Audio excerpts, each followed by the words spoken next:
그리고 근데 또 이 우생순으로 잘 알려진 핸드볼 선수 출신 이모경 의원도 또 도마에 올랐습니다. 네, 이제 축구에서 핸드볼로 넘어갔어요. 이건 네. 20일 날 청와대 국민청원에 올린 글인데 그한 체육인 출신의 현직 국회의원이 모 시청 구기 종목 감독으로 재직을 할 때 선수를 폭행해서 심각한 상처를 남긴 일이 있었다 이렇게 올렸어요. 근데 저기서 이모경 의원을 구체적으로 지목은 하지 않았지만은 저기 지금 나와 있는 단서로 볼 때는 이모경 의원이 맞는 걸로 그 주체가 이모경 의원인 걸로 이렇게 특정할 수 있는 상황이고 선수를 폭행을 해서 상처를 입힌 거는 물론 용서받을 수 없다고 생각을 해요. 하지만 과거에는 어떤 이렇게 특히 이런 체육부 내에서 뭐 징계 같은 게 일정 부분은 그냥 관행적으로 허용이 됐던 면이 있거든요. 그래서 이 심각한 상처라는 게 어느 정도의 상처인지 이게 그냥 어떤 분풀이식의 폭행인지 아니면은 그 감독이 정말 징계권 행사를 했는지 이런 것과 관련해서도 좀 따져볼 필요가 있을 것 같아요.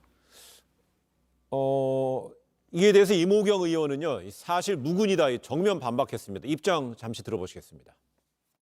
39년이라는 시간 동안 선수들에게 매를 들어서 훈육을 한번 해본 적이 없는데 스승과 제자 사이에서 흠집을 내려고 누군가가 또 이렇게 악의적으로 하는 것 같기도 하고 그래서 참 유치가 유치인지라 이거를 가지고 내가 더 나서야 되나 뒤로 물러야 되나라는 생각도 한번 하게 되더라고요. 네, 이모경 의원은요,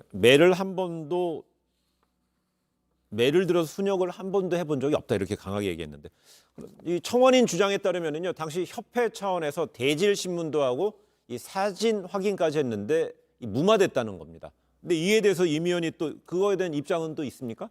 일단 폭로자가 얘기하는 주장에 따르면 임 의원이 전방위 로비로 인해서 임 의원의 전방위 로비로 언론 보도가 막아졌다라고 이렇게 얘기는 하고 있습니다.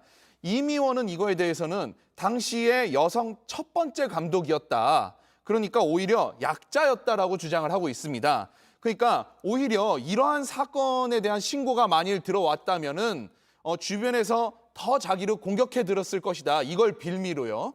이제 그랬는데 그런 일이 없었다라는 거거든요. 네. 그러니까 정황상으로는 이렇다라고 얘기를 하는데 임 의원이 이제 정황들을 쭉 나열은 있지만은 그게 이런 일이 없었다라는 걸로써 완벽하게 확인이 되는 걸로는 아직까지는 좀 부족해 보입니다.